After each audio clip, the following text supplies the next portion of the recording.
भक्तों राधे राधे, जय श्री कृष्णा। भक्तों 22 फरवरी 2026 यानी रविवार को पड़ रही है फाल्गुन महीने की पंचमी तिथि। और भक्तों ये वह तिथि है जो फाल्गुन महीने में पड़ने वाली सबसे बड़ी तिथि है, क्योंकि ये रविवार के दिन पड़ रही है जो बहुत ही खास है। और भक्तों आप सभी लोग जानते हो रविवार पंचमी तिथि का अगर सबसे बड़ा कोई उपाय है तो वो एक छुटकी काले तिल वाला उपाय है। तो भक्तों इस रविवार पंचमी तिथि के दिन आप लोगों को इस एक छुटकी काले तिल वाले उपाय को जरूर करना है। बहुत सारे लोग होंगे जिन लोगों ने इस उपाय को ना किया हो, मतलब पूरा साल निकल गया उन्होंने किसी भी दिन काले तिल वाले उपाय को ना किया हो। पर भक्तों आपके पास एक आखिरी मौका बचा हुआ है जो कि 22 फरवरी रविवार पंचमी तिथि के दिन है। तो इस दिन आप लोगों को इस वाले उपाय को जरूर कर लेना है। भले ही आपने पूरे साल भर इस उपाय को ना किया हो, पर अगर आपने इस फाल्गुन महीने के रविवार पंचमी के दिन अगर इस वाले उपाय को कर लिया तो आपको इस उपाय को करने का वो फल मिलेगा जिसकी आपने कभी कल्पना भी नहीं करी होगी। इसीलिए आप लोग इस वाले उपाय को कर लिया है को एक बार जरूर कर लेना है, ताकि आप लोगों के हाथ से ये मौका ना जा सके और आपको इस उपाय को करने का फल मिल सके। भक्तों ये उपाय पूज्य पंडितों और गुरुओं ने अपनी अभी की ही शिव महापुराण, जो हमारे हिंदू धर्म के 18 प्रमुख पुराणों में से एक है, उसी महापुराण की कथा में बताया है, जिस उपाय को आज हम आपको बहुत अच्छे से समझाने वाले हैं। इस वीडियो को देखने के बाद इस उपाय को समझने के लिए आपको कोई और वीडियो को देखने की जरूरत नहीं पड़ेगी। तो चलिए भक्तों उपाय को शुरू करते हैं। देखिए इसी काम करने के लिए फाल्गुन महीने रविवार के दिन ये इतना खास होता है, इतना महत्वपूर्ण होता है। देखा गया है कभी कभी बड़े बड़े पूजा पाठ अनुष्ठान से जो मनोकामना पूर्ण नहीं होते, वो फाल्गुन महीने के रविवार के दिन एक छोटे से उपाय करने से ही आपकी मनोकामना पूर्ण हो जाती है। और बहुत सारे लोगों ने इस उपाय को किया भी है और उनको इस उपाय को करने का फल भी जरूर मिला है। अगर आप लोग भी इस उपाय को करना चाहते हैं तो आप इस उपाय को पहले अच्छे से समझ लेना, सुन लेना, उसके बाद करना, आपको इस उपाय का फल जरूर मिलेगा। और इस उपाय को कर लेने से आपके घर में चाहे किसी भी प्रकार की दुख और समस्या क्यों ना चल रही हो, आपको उसका कारण भी नहीं पता है कि भाई ये समस्या किस कारण से चल रही है। उसका कुछ भी कारण हो सकता है, जैसे पितृ दोष हो सकता है या किसी भी तरह का मंगल दोष भी हो सकता है। तो इस दिन आप लोगों को ये वाला उपाय कर लेना है। ये एक ऐसा उपाय है जिस उपाय को अगर किसी विशेष दिन पर किया जाए तो भाई उस विशेष दिन का जो है वह तो हमें मिलता ही मिलता है, पर हमने उस दिन पर इस काले तिल वाले उपाय को किया है तो हमें उससे भी बड़ा फल मिलता है। और फल बहुत जल्दी मिलता है क्योंकि आप इस उपाय को बहुत ही बड़े और विशेष दिन पर कर रहे हो। तो चलिए अब उपाय के बारे में बात करते हैं, लेकिन उससे पहले आप लोगों को ये जानना आवश्यक है कि आखिर ये उपाय किस समय करना है, किसको करना है और कैसे करना है। तो चलिए हम आगे आपको वीडियो में एक एक करके बता देते हैं। लेकिन उससे पहले अगर आप लोग हमारे चैनल पर नए हैं तो हमारे चैनल को सब्सक्राइब कर लेना और इस वीडियो को लाइक करके कमेंट बॉक्स में श्री शिवाय नमस्तुभ्यम ओम नमः शिवाय जरूर टाइप कर देना। तो भक्तों इस एक छुटकी काले तिल वाले उपाय को हमें इस रविवार पंचमी तिथि के दिन कैसे करना है, किसको करना है, किस समय करना है और कहां पर करना है, ये सारे सवालों के जवाब आपको इस वीडियो में मिल जाएंगे। और जो ये वीडियो देखेगा भाई उसको एक छुटकी काले तिल वाला उपाय जरूर करना चाहिए, क्योंकि इस दिन काले तिल का भी बहुत ही बड़ा और विशेष महत्व होता है। और जब बात आ जाए एक छुटकी काले तिल की तो ये सोने पे सुहागा वाली बात हो जाती है और ये एक बहुत ही बड़ा उपाय हो जाता है रविवार पंचमी तिथि का। तो अब भक्तों इस काले वाले तिल उपाय को आखिर करना किसको है, सबसे पहले हम लोग वो बात जान लेते हैं। तो देखो घर की जो बड़ी माताएं बहनें होती हैं, उन माताओं बहनों में से कोई भी एक बड़ी माता बहन इस वाले उपाय को कर सकती है। और भक्तों अगर आप चाहे तो अपने घर में से सभी सदस्यों को भी इस उपाय को करवा सकते हैं। अगर किसी व्यक्ति की खुद की कोई मनोकामना है, खुद की कोई दुख और परेशानी है जो कि वो अपने लिए ही करना चाहता है, इस वाले उपाय को तो वो खुद अपने लिए भी कर सकता है। बाकी अगर कोई घर में से ऐसा है जो कि अपने पूरे घर परिवार की सुख और शांति के लिए ये वाला उपाय करना चाहता है, तो भाई वो भी कर सकता है, उसमें भी कोई दिक्कत वाली बात नहीं है। कहने का मतलब ये है कि इस उपाय को हर एक सदस्य भी कर सकता है और पूरे घर परिवार के सदस्य के लिए घर की बड़ी माताओं बहनों में से कोई एक माता बहन भी कर सकती है। माताएं बहनें अगर घर में उपस्थित ना हो या वो ये वाला उपाय ना कर पा रही हो, तो फिर घर का कोई बड़ा सदस्य भी इस काले तिल वाले उपाय को कर सकता, चाहे फिर वह पुरुष ही क्यों ना हो, उसमें कोई भी दिक्कत वाली बात नहीं है। अब भक्तों, इस एक चुटकी काले तिल वाले उपाय को हमें करना कहां पर है? इसे हमें तुलसी के क्यारे के पास में जाकर करना है। बहुत सारे लोग प्रश्न करते हैं हर एक उपाय को करते समय, क्या हम इस उपाय को घर पर या मंदिर में कर सकते हैं? देखो, तो इस वाले उपाय को आप घर ही करोगे तो अच्छा रहेगा। अगर घर पर तुलसी का पौधा नहीं है तो शिव मंदिर में उपाय को करोगे तो भी अच्छा होगा इस वाले उपाय को। उसके बाद में भक्तों, जो अगला प्रश्न निकल कर आता है वह ये आता है इस उपाय को लेकर कि आखिर इस उपाय को हमें किस समय करना है, सुबह के समय करना है कि शाम के समय करना है? तो देखो, इस वाले उपाय को आप लोग सुबह के समय भी कर सकते हो और शाम के समय प्रदोष काल में भी कर सकते हो। अब अगर आप पूछो कि भाई साहब सबसे उत्तम समय कौन सा रहेगा इस एक चुटकी काले तिल वाले उपाय को करने का, तो हम आपसे बस यही कहेंगे कि इस उपाय को आप सुबह के समय करेंगे तो ज्यादा बेहतर होगा। बाकी अगर शाम के समय भी करेंगे तो भी अच्छा होगा, उसमें कोई भी दिक्कत वाली बात नहीं है। तो अब भक्तों, जो अगली सबसे बड़ी और महत्वपूर्ण बात आती है वो ये आती है कि सुबह अगर हम उपाय को करेंगे तो हमें कितने बजे से लेकर कितने बजे तक के बीच में करना है, और शाम के समय प्रदोष काल में करेंगे तो हमें कितने बजे से लेकर कितने बजे के बीच में करना है। तो देखो, सुबह जितनी जल्दी हो सके आप उपाय को करने की कोशिश करना। बाकी अगर किसी कारणवश लेट भी हो जाओ, थोड़ी देर भी हो जाए, तो 10 या 11 बजे तक भी आप उपाय कर लेना, पर 12 बजे से ज्यादा देरी ना हो, ठीक है? इस बात का ध्यान रखना।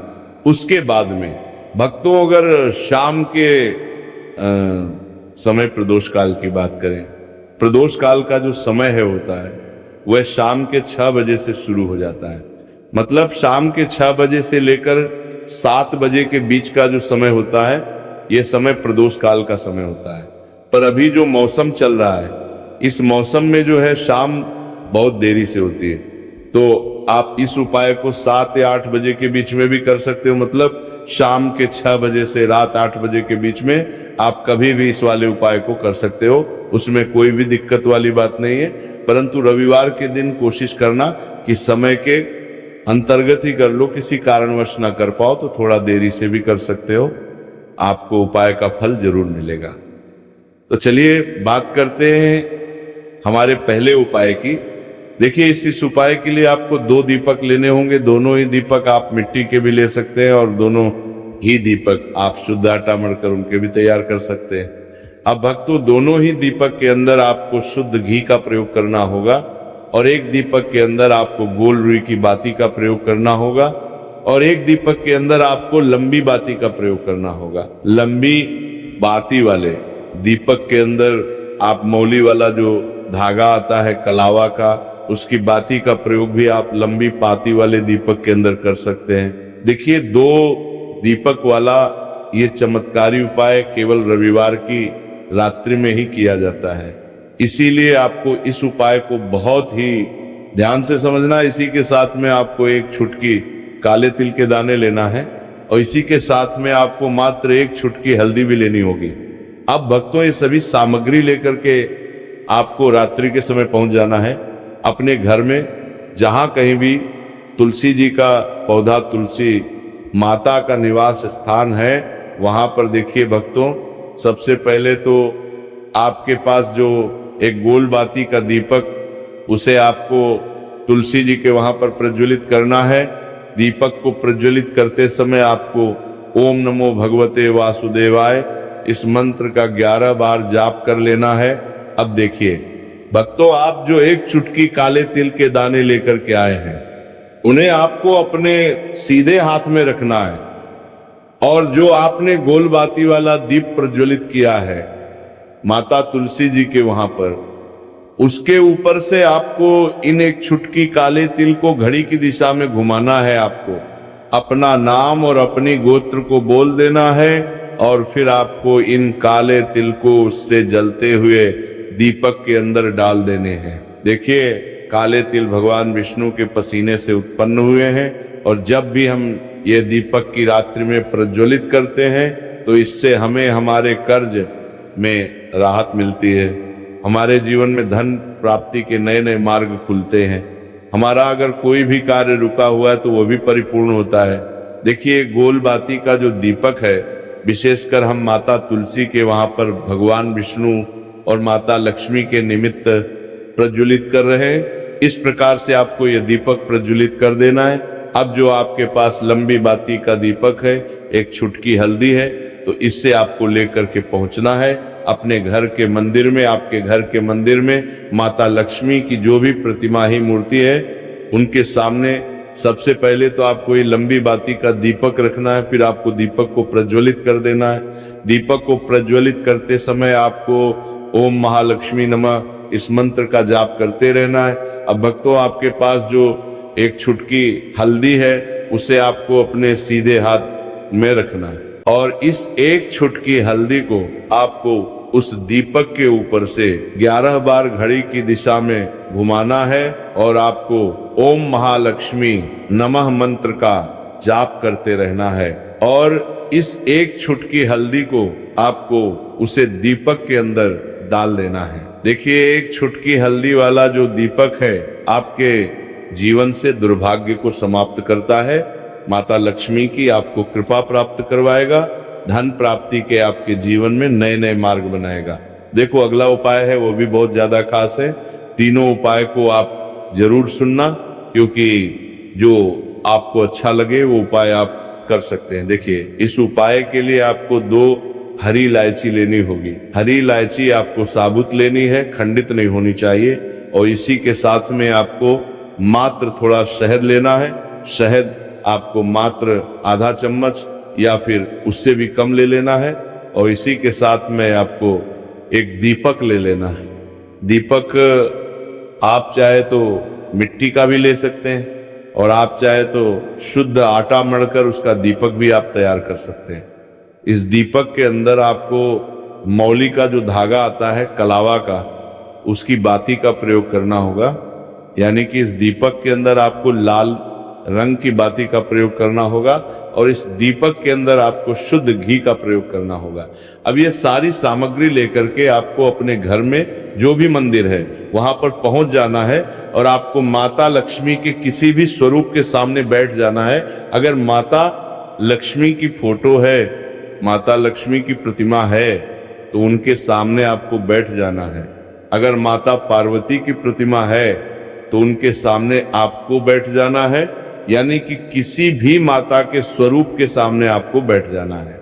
अब देखिए सबसे पहले तो आपको माता रानी के सामने थोड़ी सी चावल की ढेरी बना देनी है। यानी कि थोड़ी सी अक्षत के दाने आपको माता रानी के सामने रखना है। उसके बाद आप जो एक दीपक लेकर के गए हैं उस दीपक को आपको उन्हीं चावल के दानों के ऊपर रख देना है और फिर इस दीपक को आपको माता रानी के सामने प्रज्वलित कर देना है। देखिए इस दीपक को प्रज्वलित करते समय आपको ओम महालक्ष्मी नमः इस मंत्र का लगातार जाप करते रहना है। दीपक को प्रज्वलित करने के बाद आप जो 2 हरी इलायची लेकर के गए हैं उसमें से एक हरी इलायची को तो आपको उसी दीपक के अंदर डाल देनी है और वहीं पर आपको कम से कम 21 बार ओम महालक्ष्मी नमः इस मंत्र का जाप कर लेना है। अब आपके पास जो शहद है और एक हरी इलायची है उसे सीधे आपको लेकर के पहुंच जाना है भगवान शिव के मंदिर में। पूज्य गुरु जी ने बताया है कि ये उपाय आपको सिर्फ और सिर्फ सुबह के समय ही करना होगा। सुबह को जब भी सूर्योदय का समय होता है तो उसके बाद आपको ये उपाय करना है। लेकिन सबसे पहले तो आपके पास जो एक हरी इलायची है उसे आपको उस शहद के अंदर अच्छे से डुबो देना है, यानी कि शहद का लेपन उसे हरी इलायची के ऊपर चारों तरफ आपको कर देना है। अब ये जो शहद से युक्त हरी इलायची है, इसे आपको भगवान शिव के शिवलिंग पर अर्पित कर देनी है और आपको वह श्री शिवाय नमस्तुभयम इस मंत्र का लगातार जाप करते रहना है। फिर इसके बाद आपको एक लोटा जल भी अपने साथ लेकर के जाना। तो ये एक लोटा जल भी आपको धीरे धीरे शिवलिंग पर समर्पित कर देना है और आपको श्री शिवाय नमस्तुभयम इस मंत्र का जाप करते रहना है। फिर इसके बाद आपको अपने घर आ जाना है। इस प्रकार से आपको ये उपाय कर लेना है।